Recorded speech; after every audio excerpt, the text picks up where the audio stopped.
Bill ఇచ్చినామా 500 తీసుకొని పోవన్నా, నువ్వేం చేస్తున్నావు? ఎక్కువ డిమాండ్ చేస్తున్నావు పైసలు.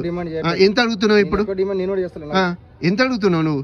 ఇక్కడ డిస్టెంట్ 650 రూపాయలు కాబట్టి 600 రూపాయలు. అది బిల్లులు ఎందుకు అనిపిస్తలేదు అని అడుగుతున్నా.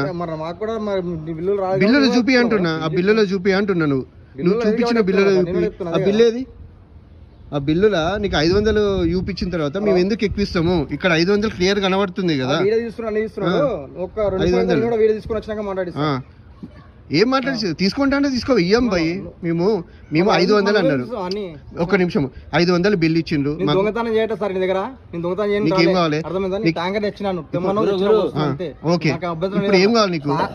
బండి ఓనర్తో మాట్లాడండి. జిహెచ్ఎంసీ కాదా? ఒక్క నిమిషం, ఒకటి అడుగుతా. ప్రైవేట్ జిహెచ్ఎం బండ్లు కావు, ఆయన సొంత ఓన్ బండ్లు కావాలి. బయట బండ్లు, ప్రైవేట్ బండ్లు ఇవన్నీ. మేము ప్రైవేట్ లో బుక్ చేయలేదు, జిహెచ్ఎంసీలో బుక్ చేసినాం.